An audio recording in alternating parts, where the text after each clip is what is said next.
Hey, what's up everyone? Gribnum here, back again with another Raid Shadow Legends video. Guys, I know it's been about a week and a half since my last video. Long story short is we got hit by a hurricane, and I spent the last 7 days, 7 days with no internet, barely any power, no water, and today, basically everything has been restored to normal, so that's just a bit of a recap. Yeah, we just had Hurricane Helene come through, and there might even be a second one on its way. But we're gonna go with what we got right now, power and all that stuff. So glad to be back for the time being. And just a couple things I wanted to talk about before I kind of show off my final Thor build. Make sure I turn that down a little bit. The Freya Deck of Fates event finally announced, and it kind of sucks because they announced it will be a soulstone opening. It will not be shards. And for a lot of us here, having collected shards, and it was very silly of us to just assume, but we did assume based on the previous Deck of Fates events that it would be a similar shard opening requirement. However, it is not. I do want to let you know I did open up, I had 5 to like 8 voids this morning, and I pulled a legendary Void Champion, and I'm going to go ahead and show you that one right now. I pulled a duplicate Fortis. Very sad about that. I loved Fortis. I love the idea of him getting a buff, and if you've seen on my channel before, I was excited for that buff to happen, and then just kind of let down when it did happen. It seems that every champion that I have in this game, when they get buffed, it is a very weak buff altogether. Gergo just got buffed, and people are loving him. Fortis gets buffed, and it's shit. Frolny gets buffed, another champion that I have, and it's kind of shit again, right? So it's just the same pattern repeating itself of a champion I own getting a buff, and it's not even worth the buff. I'm going to be real. Now, I was really excited to try for Odin, and I almost had him. Almost had Odin this morning. But now I have a bunch of shards that I need to wait for a decent event to pull, right? The next thing I want to talk about is the Thor Hammer Points Titan event that already passed. During the time that I had no internet, I was able to use my phone at least and finish what I needed to finish. I got the 4-star, as you see on Thor. I'm not sure how I feel about the Nature's Wrath. This is definitely a PvE inspired sort of blessing here, especially with as low accuracy as I have on him. I am not trying to build this guy for accuracy, but since my last time showing you Thor, I pretty much finished building and ascending him. I took the last 7 days to ascend his gear the way I needed it to be, and I pretty much hit every stat that I wanted to hit. When I first set out to build this guy in my tutorial, I projected at least 7,000 attack, 300 speed, over 300 crit damage, right? So just hitting about 3 to 4 major stats here: attack, speed, crit rate, crit damage. Not really focusing on accuracy. You gotta spread thin the stats to make them fit, right? You don't want to have too many stat bloat in one area and you have no attack now, or you have no speed. And it seems like that's what a lot of you are doing, and that's fine. I could absolutely cut like 30 speed off this guy in favor of some accuracy or something, but for me, I'm going to leave the debuffing up to someone else, and I might end up changing the Nature's Wrath. The only thing I have not hit, of course, as you see, is 300 speed. So I'm just happy with this build regardless. What I'm going to do in this video is actually show you the difference between a 6-piece Merciless and the set that I have on him. It's going to be very brief. A lot of people have been letting their opinions known and saying he's better in Merciless.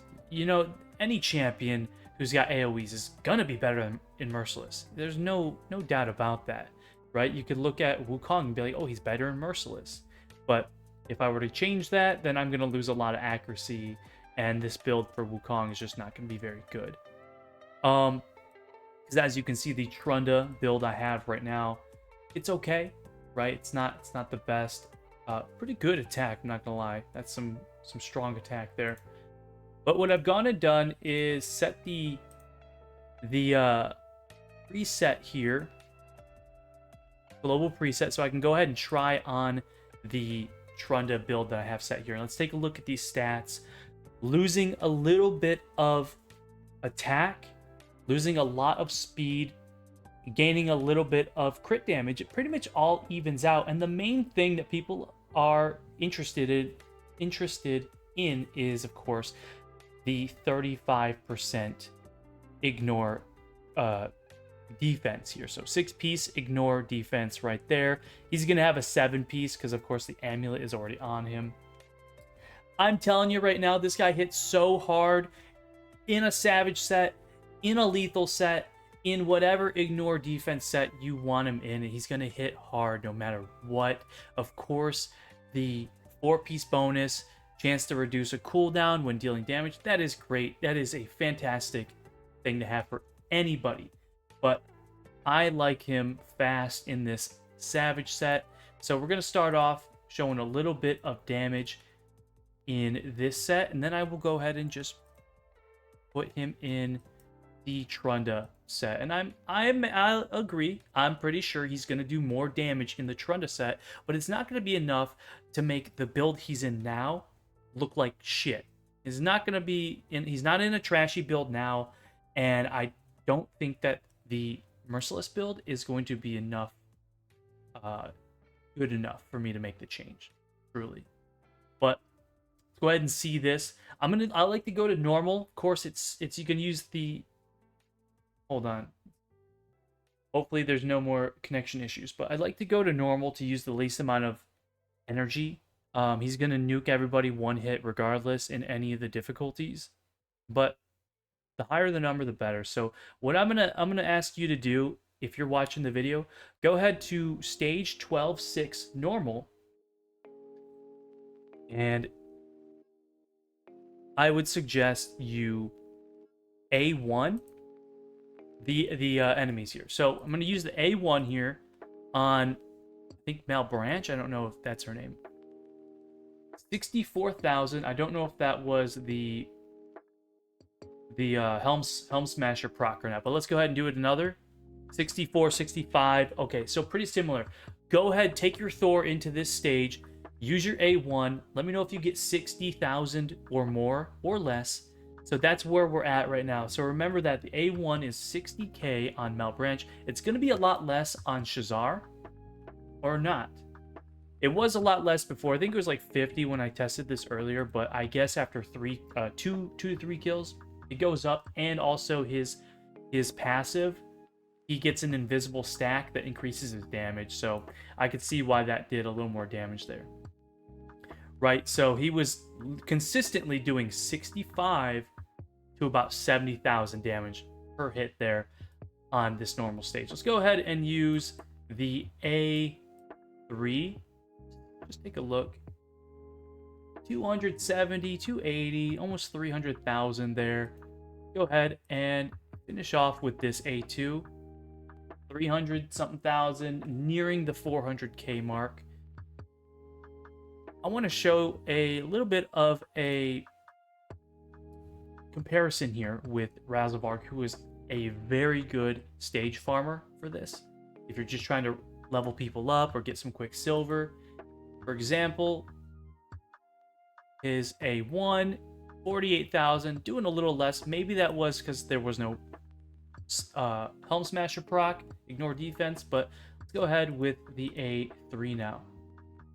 200 something thousand. So this champion hitting very hard is actually apparently not hitting harder than Thor, and that is a new thing for me. I've been using Razelvarg so much because he hits almost the hardest of any of my nukers, especially a magic based nuker, that I was uncertain that someone would surpass him.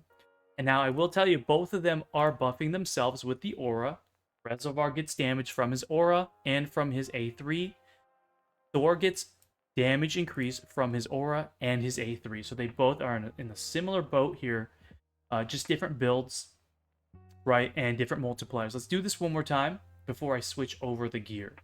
Let's see if we can hit the 64, 65. Now, if I hit less than that, then I guess that means the Helm Smasher didn't proc. Ooh, 74,000. Maybe that was the Helm Smasher. 70,000, 74, 70,000. Yeah. Go ahead and finish these guys off. 63, 76. Now, something I do want to also point out to you guys is you're over here heavily pushing this idea for the Merciless set, and I agree, it's a great set. But you got 35% ignore defense. You got a 25% ignore defense from Helm Smasher as well, so that's 55%. Then you have maybe some of the champions you use are going to ignore like 30% or 50% on their own. And then you even have the area bonus. The area bonus in Hydra, ignore up to 25% more defense or something. So you might even be going over that limit. So I'm just telling you, you're not going to really need the full-on ignore 35%, right? You're doing a great job in lethal, savage, instinct. Boom. Great damage there. Okay, so now let's go ahead and I'm going to go ahead and switch out the gear here. Fitting room, or no, preset manager, global presets, and we're going to go ahead and try this. Now I do have Thor also saved here, so I can just throw it back on him. And I'm going to go ahead and use the free gear thing because I have no other reason to use him otherwise. All right, so Thor is now in a 7-piece Merciless. Take a look here. He's getting all these stats. If I were to optimize this build, of course you can tell I need to lose some crit rate and I could gain some speed. I could very much optimize this build from here, but I'm not going to do all that crap. Let's just stick with it. This chess piece could be re-rolled, and ultimately he's going to be having a lot more attack than the other build. Again, the loss of the speed is the thing that's doing it for me. You know, I don't want to lose all that speed. Actually, yeah, he'd be having about the same attack. Let's go ahead back into this dungeon here, this campaign stage. Dang, what is going on? Connection issues. Okay. Now, are we going to get 75 to 80k? Let's see.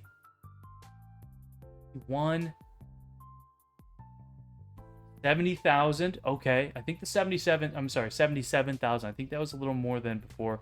Now we do have these guys taking a turn, which we didn't see before. 66. 83. I think 83 is a new high. A brand new high here. Go ahead with the A3. 300k. Pretty similar. 300k, just under 400k on that. And let's go. We hit a 408. 408. 408k with the A2. Very nice damage, but again, it's not that much different from what we were already doing. Go ahead here. Can we get higher? 66. 70k. And then here we go. They take a turn.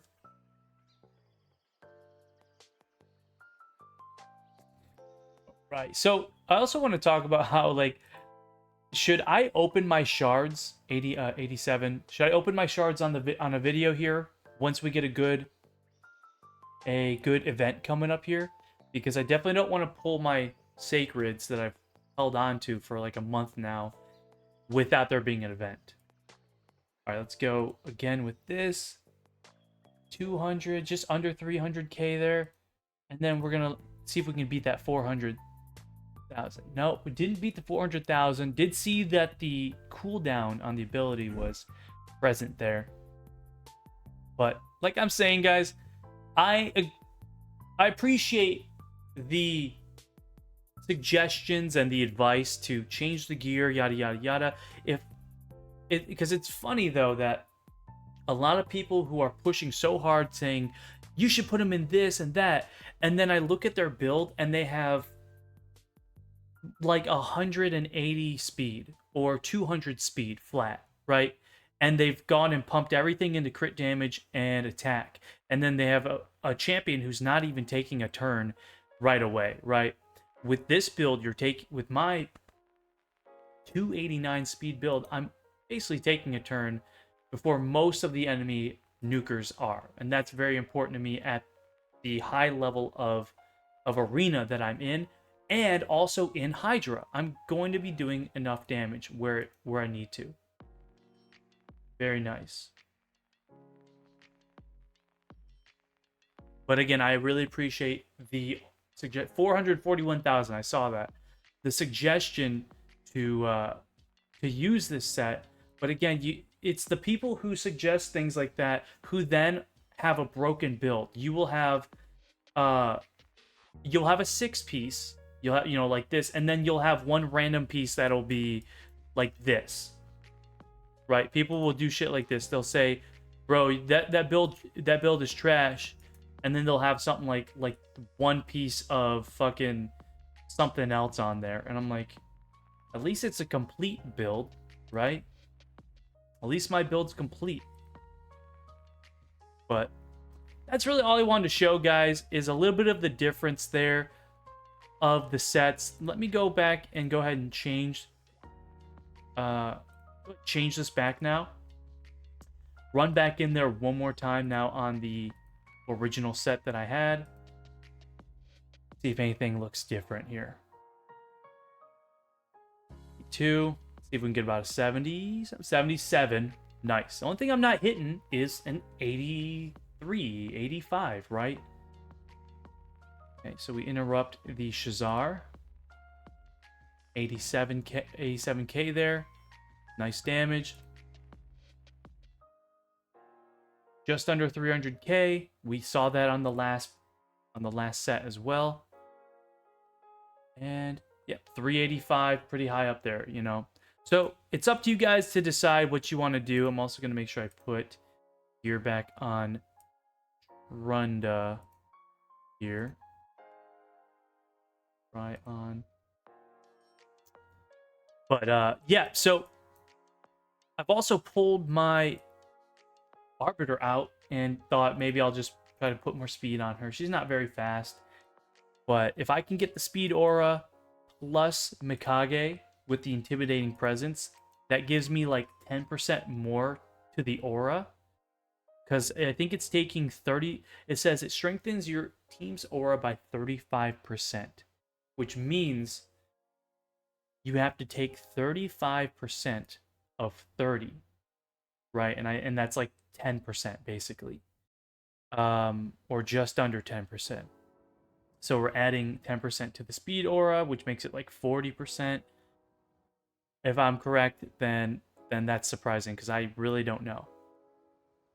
But that's gonna be it, guys. If you have any other suggestions, should I wait for a Sacred Shard event coming up here and pull then? Because I definitely want to pull these, see what I can get.